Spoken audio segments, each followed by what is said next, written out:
Неемии, chapter 2, глава 2, verses 17 and 18. стих 17 и 18. And we're going to read here, И мы будем читать, and our message is a message of cooperation. мы будем читать это местописание, а тема нашей проповеди сегодня называется «Сотрудничество». Have I got us in the right place? Ага. They that builded the wall. They which builded the wall. Verse chapter 4 it is, Фактически это глава 4, verses 17 and 18. 17-18 стих. Глава 4, Неемия, 17-18 стих. «Строившие стену и носившие тяжести, которые налагали на них, одной рукой производили работу, а другую держали копье. Каждый из строивших припоясан был мечом по чреслам своим, и так они строили. Возле меня находился трубач». Now yesterday we discovered in our lessons А на прошлом уроке мы обнаружили, that gate is ministry. который был вчера, что ворота являются служением. Nehemiah had gone back to rebuild the walls Потому что Неемии нужно было вернуться в город для того, чтобы восстановить стены этого города and to rebuild and the gates. и восстановить врата. And as you carefully study, you'll find the walls are the И kingdom, если вы тщательно будете изучать места Писания, то поймете, что стены города обозначают царство, and gates are ministry. а врата являются символом служения. And we saw in the 3rd chapter of the book of Nehemiah И в 3 главе Неемии мы из этой главы поняли, that the whole effort was to put the gate in place. что все их усилия были направлены на то, чтобы поставить врата на место. And the walls came up around the gates. И тогда уже стены сами восстанавливались вокруг ворот. That tells us Это нам говорит, that wherever we can put a true ministry, что где бы мы, если мы поставим на место then служение, the kingdom of God will come up around that gate of ministry. то тогда Царство Небесное, оно будет восстановлено вокруг этих ворот служения. So we as ministers Итак, мы, будучи служителями, and the church ultimately itself и тогда Церковь, become the gateway of God to this world. соответственно, и Церковь, и мы, служители, становимся вратами в этот мир. Through us, God desires to pour Himself. Потому что именно через нас, через наши врата служения Господь хочет излить себя. Now, we have seen something of the preparation of that gate.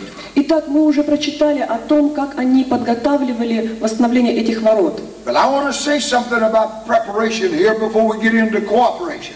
Но я еще хочу немного сказать о подготовке восстановления этого ворот, прежде чем перейдем к второму моменту нашей проповеди, к сотрудничеству. Get yourself a strategy. А вам для того, чтобы подготовиться, необходимо иметь определенную стратегию. You're going to plant a church somewhere.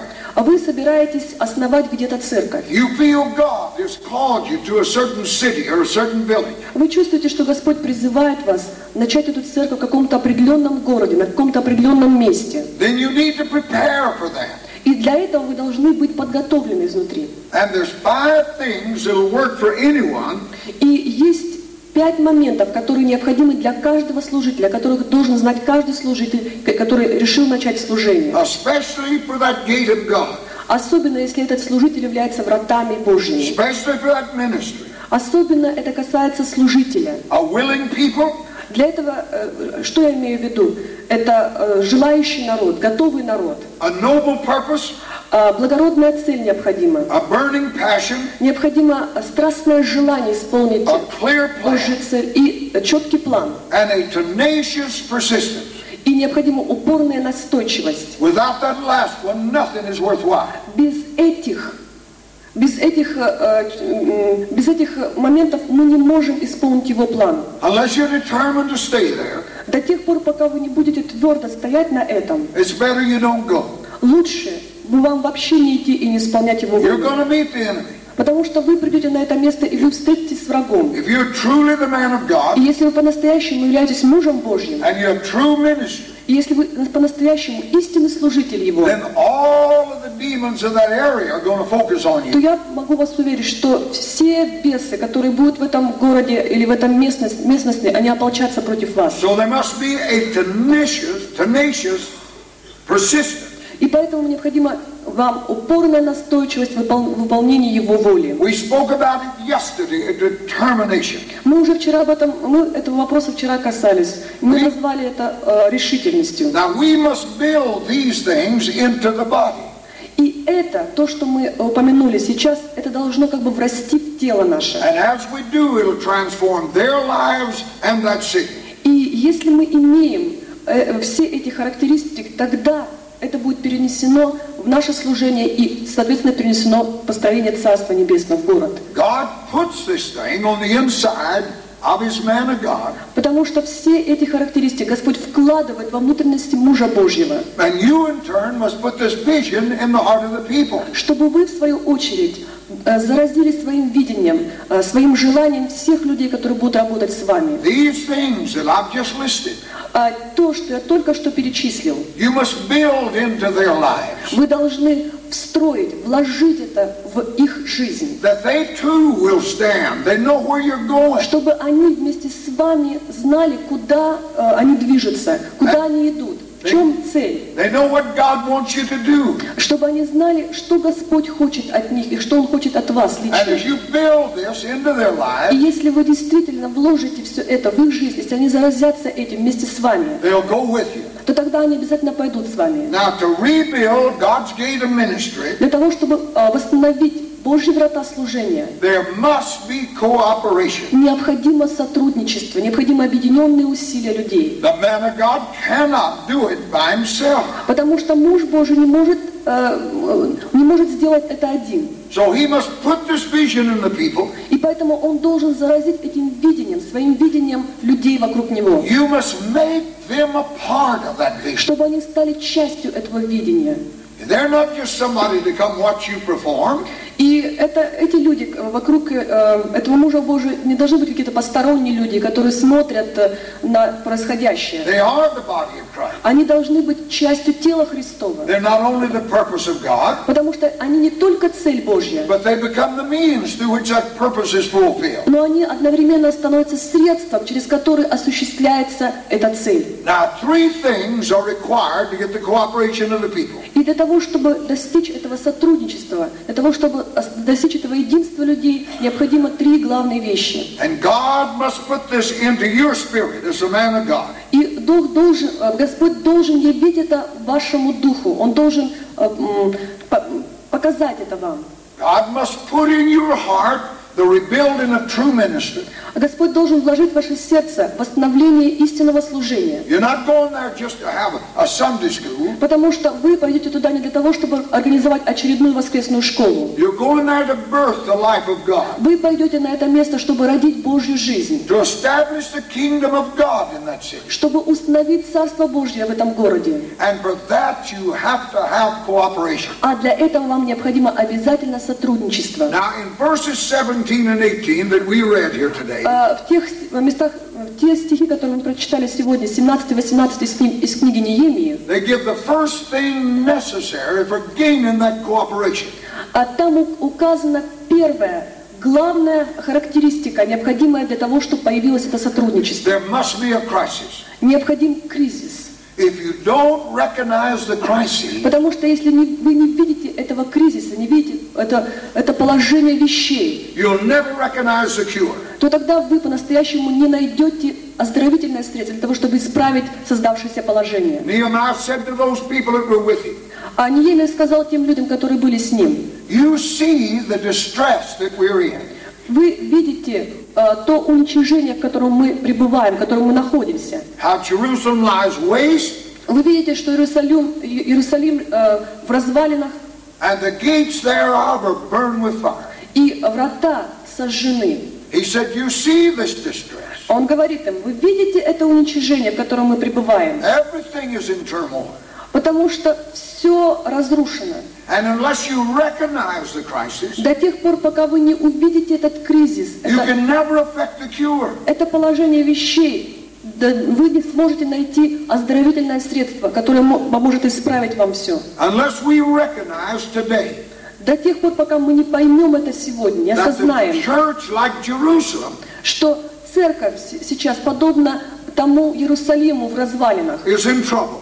Она сейчас в беде, The walls are down. потому что стены разрушены. And for the most part, the gates are burned out. И в большинстве случаев врата служения также сожжены огнем. There's no true ministry in most of the cities. Потому что если посмотреть по городам, то не найдешь истинного служения. Unless we recognize that distress, И до тех пор, пока мы не поймем, в каком уничижении мы находимся, we can never do anything. мы ничего не сможем сделать, мы не сможем исправить положение вещей. Now, the Hebrew word for distress Еврейское слово, с которого переведено слово «уничижение», has three basic meanings, имеет три основных значения. and all of them apply. И все они вместе связаны. And the first meaning is an inferiority to the enemy. И первое значение является быть слабее врага, подчинение врагу. Nehemiah said, you see our problem? А Неемия, другими словами, говорит, вы видите, в каком положении мы находимся. There's more of the devil here than there is of God. Другими словами, говорит, мы в уничижении, и значит, он говорит, что здесь больше бесов, чем Бога. We're outnumbered by the enemy. Нас меньше, чем врага. Principalities, powers, rulers of darkness, Начальство, власти и мироправители тьмы века сего. and wicked spirits. И эти духи злобы поднебесной. 4 battalions of evil run roughshod over our cities. 4 батальона нечисти и зла просто вышагивают нахально по улицам нашего города. Unless there's a gate in our city, И до тех пор, пока не будет в нашем городе врат, through which God can pour himself, через который Господь сможет излить себя, every child of God who lives in that city will be under pressure. каждое дитя Божие, которое будет жить в этом городе, будет находиться в уничижении. This is a truth you must hear. Это та истина, которую вы должны услышать. Because we do have the answer. Потому что у нас есть ответ на создавшееся положение. But unless there's a gate of ministry, true ministry, Но до тех пор, пока не будет этого истинного служения, этих ворот служения, in that city, в этом городе, every child of God living there каждое дитя Божие, которое живет там, will live in distress. будет жить в уничижении. We must know and understand Мы должны знать это и понимать сердцем. that unless we get the host of heaven into our city, До тех пор, пока мы не пригласим Бога Саваофа в наш город, we're inferior to the enemy. мы будем всегда слабее врага. And for the host of heaven to come, А для того, чтобы пришел Господь Саваоф в наш город, there must be a gate. должны быть эти врата, через которые он может пройти. On the day of Pentecost, В день Пятидесятницы God didn't pour the Spirit out on Jerusalem. Господь не просто излил Дух на Иерусалим, He poured it out on that gate of 120 people. Он излил этот Дух на врата, которыми являлись 120 собравшихся в горнице. And through them to the city. И через них уже на весь город. God will repeat that wherever you go. И Господь будет действовать точно так же. Не имеет значения, куда бы вы ни пошли, где бы вы ни If находились. you truly become His gate, Если вы по-настоящему станете Его вратами служения, the demon spirits incarnated in flesh духи бесовские, которые воплощены во плоти, will keep running over us, despising us, эти духи будут постоянно наскакивать на нас, будут ненавидеть нас. and putting us down. Он не постоянно будет стараться поразить нас. Unless there's a gateway for God's Spirit to come. Это будет происходить до тех пор, пока не будет этих ворот служения, через которые Господь может прийти в город. We are that gate. И мы должны являться этими вратами. Moses became that for God in Egypt. И Моисей стал этими вратами для народа в Египте. You must become that for God in the city where you go. Точно так же вы должны стать этими вратами в том городе, куда вы пойдете. Now in the distress, Nehemiah calls attention to the prophet. И в этом уничижении Господь призывает внимание народа к пророческому слову, к пророку. It is heartbreaking to me to see pastors И для меня сердце мое сокрушается, разрывается от мысли о том, что пастыря involved in all kinds of things that are not necessarily spiritual. Очень часто занимаются совсем не духовными вещами, всяким, только не духовным. I'm not interested in membership in the world's clubs. Потому что меня не интересует членство в очередном общественном клубе. Are there social organizations? И я не интересуюсь тем, чтобы стать частью какой-то социальной организации. I'm interested in profiting. Я больше интересуюсь в пророческом слове, которое обращено к народу. When people are brought into the church through carnal means, Когда церковь наполняется членами, которые приходят туда только за счет каких-то увеселительных программ, we compound the problem. тогда мы еще больше усугубляем положение вещей. Because more and more we become outnumbered. Потому что наши силы все слабеют и слабеют за счет того, что плоть проникает в церковь. If there's not more of God in your city because you're God's gate, И если в вашем городе меньше Бога, чем нужно, then there are demons coming up out of the belly of hell. если вы по-настоящему не являетесь этими вратами служения, то весь ад наполнит город. And we're distressed because we're outnumbered. И мы будем находиться в уничижении, потому что мы слабее, чем But дьявол. the problem is with us and not God. Но в данном случае мы ответственны создавшие положение So вещей. the first meaning of the word И поэтому первое значение слова уничижение is we're inferior to the enemy. в том, что мы слабее врага.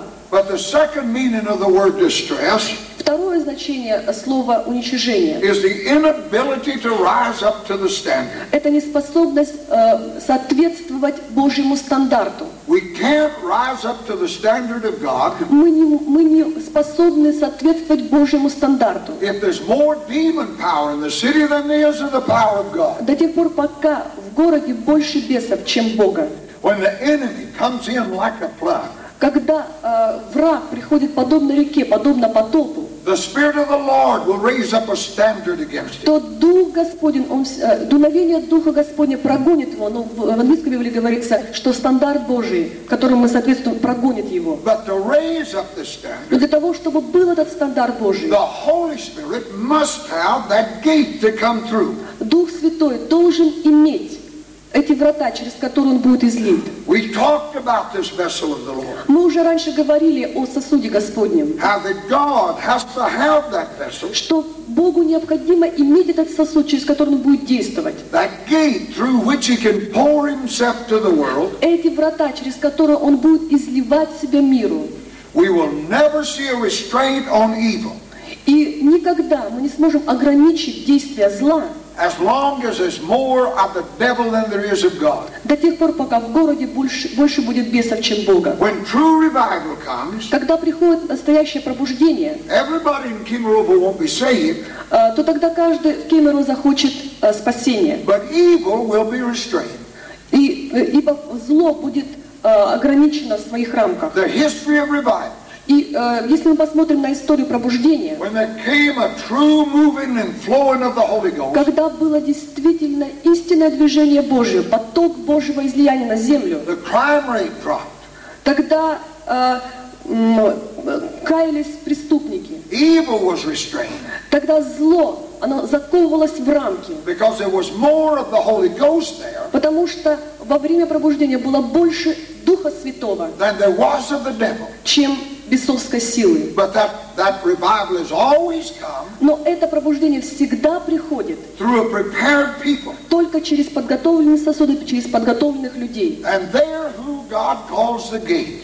Тех, которых Господь называет вратами. We must become the vessel then, Мы должны стать этим сосудом, этими вратами служения, through which God can pour Himself, через которые Господь будет изливать себя. or we'll never rule out adultery, hatred, envy, strife. Ибо если мы не достигнем этого, тогда мы никогда не сможем ограничить, никогда не сможем победить прелюбодеяние, раздоры, ненависть, злобу. These things will always be there. Это всегда будет присутствовать в нашем So you can see the distress обществе. we're in.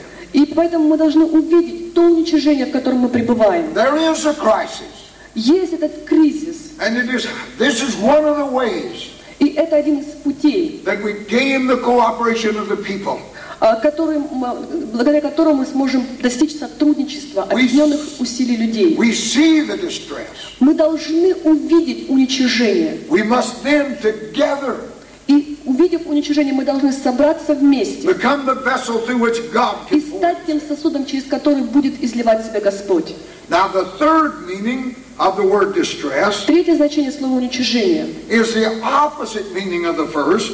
Оно противоположно первому. The first, it said, we're inferior to the enemy. Помните, что первое значение говорит, что мы слабее врага, мы в его подчинении. And the third is А третье значение the уничижения enemy is superior to us. в том, что враг сильнее нас. But God has put the solution on the inside of us. Но Бог дает решение проблемы, и Он вкладывает это решение в нашу внутренность. We're His ministry. Мы Его The служители. river's inside of us. И реки воды живой должны быть заключены в нас. And we must birth this life in the city that God И has called. придя в этот город, в который Господь нас призвал, мы должны родить эту жизнь. So the first essential for cooperation is a crisis. Итак, первое, необходимое для того, чтобы объединить усилия для сотрудничества, это кризис, наличие кризиса. But the second thing needed to build cooperation А второе, необходимое для сотрудничества, is a challenge. это вызов.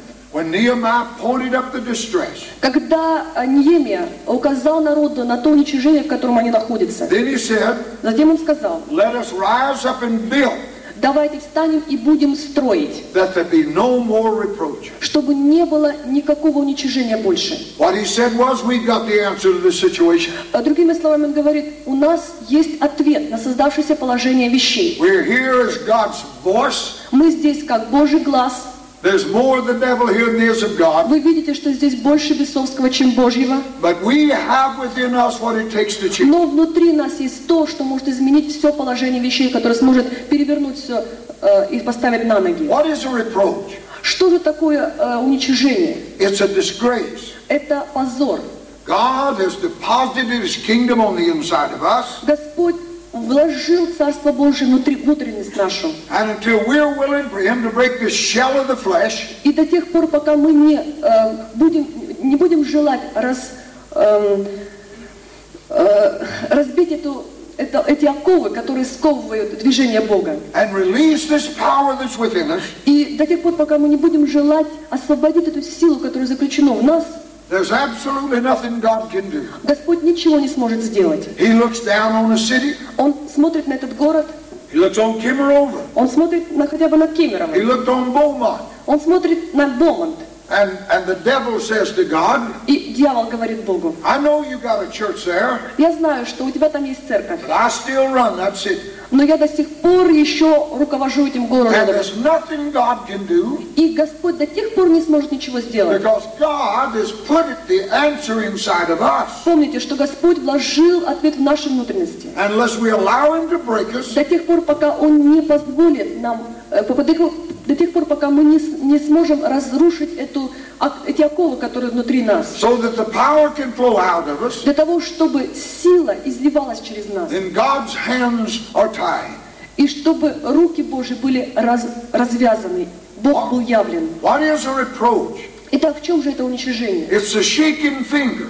Это подобно костлявому пальцу, In the book of Job, when the sons of God came together, который трясется, костлявому пальцу дьявола, который трясется и указывает на нас. the devil showed up. Вспомните книгу Иова, когда появляется дьявол. And the Bible said he showed up as the accuser of the brethren. И в Библии сказано, что дьявол появился как обвинитель братьев. It is in that council that before God, А вспомните, что он появился на этом совете братьев перед Богом. he becomes the accuser. А он появился как обвинитель братьев. Looking down on your area, Он посмотрел на область, and he says, И I говорит. know you put your church there, он смотрит на тот город, где вы находитесь, и говорит, что да, я знаю, что там есть he церковь. says to God, Но он говорит Господу: I know you got some people there, я знаю, что у тебя там есть верные люди, you got them scattered around over Siberia, у тебя там есть отдельные люди, отдельные сосуды по всей Сибири. but I still control the area. Но до сих пор я все еще управляю этой областью, я все еще справляюсь Сибирью. And so Satan shakes his finger at God, Итак,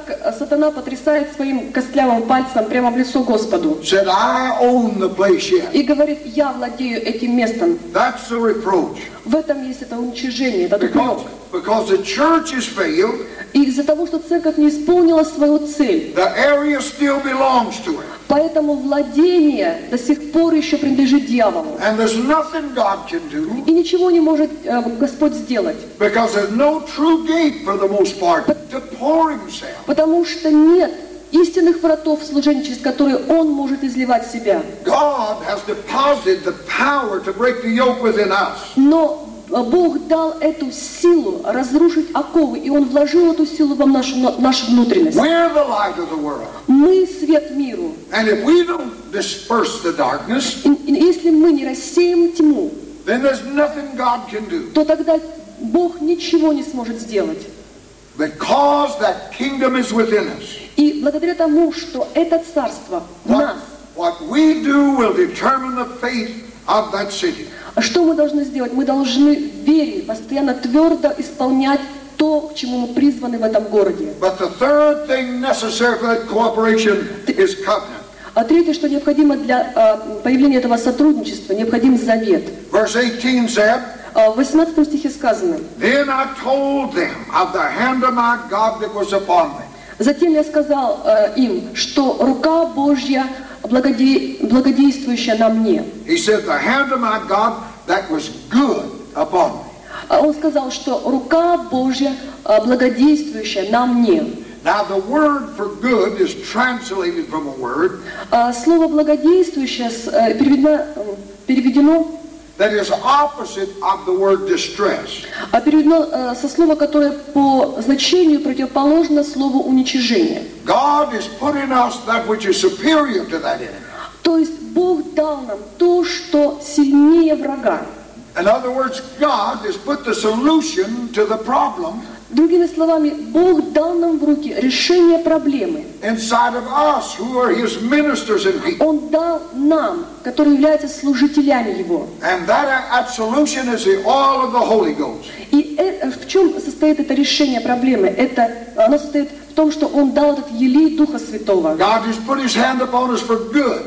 Господь возложил на нас руки, чтобы мы совершали Его волю. That is for the breaking of the demon power Для того, чтобы мы сокрушили силы тьмы. and releasing of the power of God. Чтобы мы освободили Божью силу. The word for hand is yad. Слово «рука», оно звучит как «яд». The yad of God. Другими словами, яд или рука Божья. The word is one of the Hebrew words for praise. Рука Божья, яд, она является одним из еврейских слов, которое обозначает слава. And it means to extend the hand open and upward in worship and adoration. Которое обозначает, что нужно, другими словами, руки Божьи подняты к Богу в славе и благолепии, обозначает хвалу Богу. The hand of God, that's God's scepter. Рука Божья – это фактически Божий скипетр. Nehemiah said in effect И фактически Неемия говорит, that the hand of God is upon me что рука Божья на мне, to remove this reproach. для того, чтобы удалить это уничижение. God has put in me, Господь вложил when He в called me here, меня то, что необходимо, когда призвал для исполнения Его цели. everything necessary to remove this reproach. Он дал мне все в руки мои для того, чтобы удалить это уничижение. Nehemiah said, I told them God had touched me with His hand. И другими словами Неемия говорит им, народу, который был с ним, что Господь коснулся меня своей рукой. And God has separated you and I for this cause, И для этой цели Господь отделил нас. that He may touch us. И мы фактически тоже отделены Господом для того, чтобы Он коснулся нас своей That рукой. He may put in us Чтобы Он вложил в нас everything needed to все remove необходимое this для того, reproach. чтобы удалить это уничижение. God is dependent on us Господь, Он зависит в некотором смысле от нас, от того, как мы ответим на Его действия. to release more of His power in this area than there is of Satan. Он надеется на нас, чтобы мы освободили больше Божьей силы, чем вражеской силы, которая находится в городе. So rebuilding the ministry in an area И поэтому восстановление ворот служения and в области reclaiming the ground for the kingdom и провозглашение, что эта земля принадлежит Богу, is the reason God has called us. это та причина, по которой Господь нас призвал и собрал здесь. Not just to carry on religion as usual, не просто, что Он призвал нас не для того, чтобы мы исполняли какие-то религиозные традиции и правила. but to be truly the gateway of God, Не для того, чтобы мы насаждали эту религию, но для того, чтобы были настоящими вратами Божьими. through which He can remove this reproach that's upon us. Вратами Божьими, через которые Он бы удалил это уничижение, в которое пребывает весь народ. Nehemiah was able to tell them, Неемия был, у Неемии было достаточно смелости сказать народу, I've got the word from the king. что у меня есть слово от царя. Now, Rhema, the word Rhema, Слово рема, слово, is a commission, a divine commission from a kingly authority. означает божественное повеление со всей царской властью. In other words, he was able to tell them, Другими словами, он был способен им сказать, I have got God's word for this town. что у меня есть слово от Бога, и это слово обращено к городу. And when a man of God goes to any city И когда муж Божий приходит в город, в свой город, в который он призван служить, and knows he's been sent there by God, и если он твердо уверен, что туда он пошел по воле Божьей, then he can say to that town, то он может сказать этому городу, I've got a word from God что у меня есть слово от Бога, for this city. которое предназначено для этого города. They're standing there after 3 days, Они стояли там через 3 дня. and the city is in total ruins. Они стояли и видели, что этот город был полностью разрушен, The walls are down. потому что стены были повержены, The gates are burned out. врата были сожжены. Everything from the visible looks hopeless.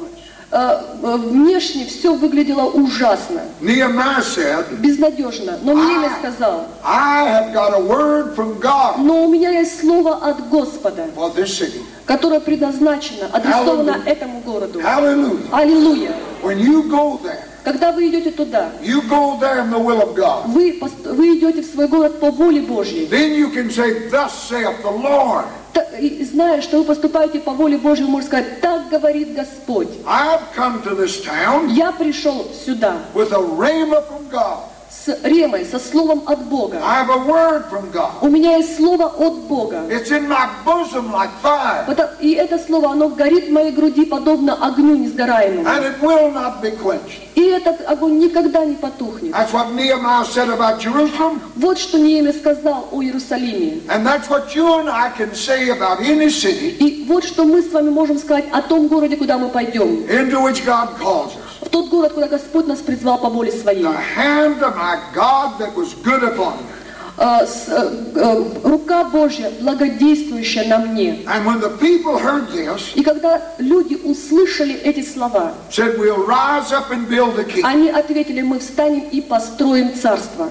And if the people hear that from you and know that, И если ваши люди, ваш народ услышит это слово от вас, you say, I've got a word from God for this city. если вы придете и скажете, у меня есть слово, которое адресовано этому городу, The people will rise up to join you и если они увидят эту страстность в вас, то они обязательно встанут и соединят свои усилия с to вами, do the will of для God. того, чтобы исполнить волю Божью. God has knighted us, called us for the task. Фактически Господь, Он посвятил нас в рыцари, Он посвятил нас в дворянское звание для того, чтобы исполнить Его волю. We have His anointing. У нас есть Его помазание, We have His authority. у нас есть Его власть. Let us rise up and build. Давайте же встанем и будем строить.